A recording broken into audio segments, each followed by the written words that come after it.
name's Sefton Samuels. I started off as an amateur photographer when I was 15, taking pictures at school, sneaking pictures of the form master, thinking he hadn't noticed, and then joined one or two photographic societies as I progressed from Huddersfield Tech to working in Bradford, and then eventually came back to Manchester in my late 20s, joined the Manchester Amateur Photographic Society whilst I was still in the wool textile trade. And I didn't particularly like the sort of work they were doing, which I felt was a bit pseudo-artistic, trying to copy painters like Constable and Velasquez and others. And I thought the real way, the most important way to use a camera was to photograph slice of life type work. And that's what I did, and got heavily criticised for it in the society. But I think I finally proved them wrong. It's taken me a long time, mind you, to get the book out. And of course all the old guys and gals at the society are long since gone. But for years, I've always wanted to photograph Lowry.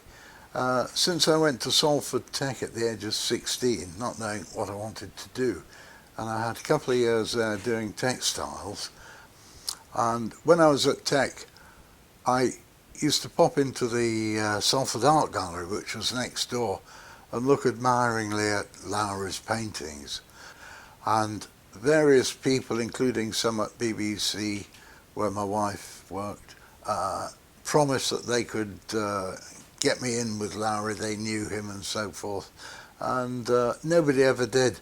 And eventually I thought, well, this is ridiculous. And I was on holiday with my wife in East Anglia, and the weather was poor. It was good in Manchester, so I thought we'll cut our losses, and we shot up to the northeast, where I thought it'd be nice to look at some of the super scenery in Northumbria, and on the way try and pop into the hotel at Seaburn, where Lowry used to spend a lot of time. Well, it was just my luck. When I arrived there, he'd left for Manchester that day, and he was coming back before we'd get back to Manchester. So, you know, I'd miss him at both ends. Anyway, it probably made me a bit more determined. And then one day I thought, well, instead of going via Halifax over to Yorkshire to chase up my wool textile production, I'd go via Hyde, and I popped into Mottram in Longdendale, where Lowry lived. And I thought, well, the local newsagent's bound to know where he lives. And of course he didn't. But he said, if you go a couple of streets away, and gave me the address, Betty Swindles, his cleaner, lives there, and she might be able to help. So I popped round to Betty's, and fortunately we had quite a bit in common, because she'd worked in a mill like me, and she said, well, Lowry drops me a line just before he's coming over so I can get the house a bit tidier. But please don't tell him that I told you, you see. So I gave him a couple of days. I wrote to him, and I realised later that he never opened his correspondence.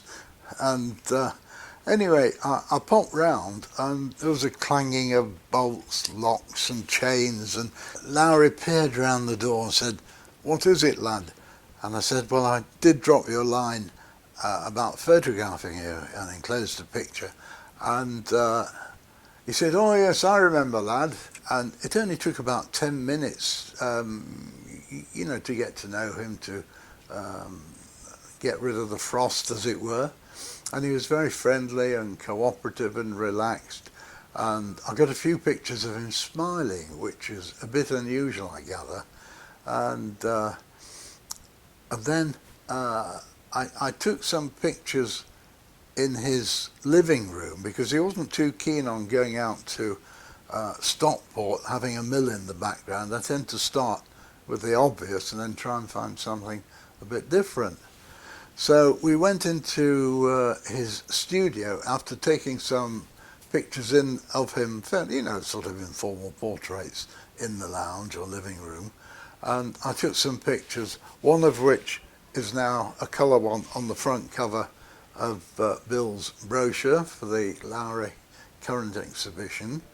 And then I kept suggesting various backgrounds, and he wasn't too keen on going out. I said, "Oh, I'm a bit tired, lad," and all that. And he was 80, so I suppose he was quite entitled to be. And in the end, I said, "Well, what do you suggest, Mr. Lowry?" He said, "I'll show you, lad." And he got up from his studio chair, walked down the corridor to the living room, slouched right down in his seat with his shoulders at the bottom of the chair and feet up on the mantelpiece, turned to me and said, "This is what I like doing best, lad," and nodded off occasionally, and I took a few pictures, and one of them, in fact, has been probably one of my most successful because it's in the V&A's collection, and also one of 7 I think I've got in the National Portrait Galleries. So that was, quite a useful exercise. 3 weeks later I went back with some prints to show Lowry, and I had some big ones, 20 by 16 and some 10 by 8 inch as well. And to my amazement, he said, "Oh, these are the best portraits I've ever had, lad, I said, "Well, I'll happily do some prints for you, Mr. Lowry." And he said, "Oh, I don't want them that big. I've no room, getting a bit cluttered up." Because he had a lot of paintings by other artists as well, Sheila Fell and Rossetti and people like that. And so I said, "Well, I'll do some 10 by 8s, Mr. Lowry." He said, "Yeah, that's fine." And he picked out 7, which took him quite a long time. He was going from one to the other, looking at them carefully. So finally, he selected 7, and then I did some prints and popped round a few weeks later with them. And despite the fact that he said that the best prints he'd had, and it was the first time he'd ever asked a photographer for some prints of himself, he kept saying, "Well, what do I owe you, lad?" You see, and I was just so delighted to have photographed him, having had such a hell of a struggle, to get there, that I said, "Oh, that's all right, Mr. Lowry, I'm just happy to have photographed you." And I found out later that if I'd said to him, could I put a few pounds, and that's all I had in those days, towards a little drawing, and he had a pile on his table, he would have said, "Go on, help yourself to one," But that is where I made the biggest mistake of my life. I've regretted it ever since. Nowadays, I think I've got a bit more confidence to be able to do something like that. I was invited along to George Aird's house in Cheadle, and George was a friend of Lowry. He was Sam Tonkis's agent. Sam had done a bronze bust of Lowry in 1975, working from my 1968 photographs of Lowry. One of the photographs I took in that session is going to be used by the Tate for their Lowry exhibition of the session, where I managed to get a picture of George Aird standing up in the background with Lowry on the left, Sam Tonkis on the right, and his bust of Lowry on the table in the middle. I think I may be one of the few photographers to have done colour as well as black and white. Most people did black and white, particularly in those days, in the 60s.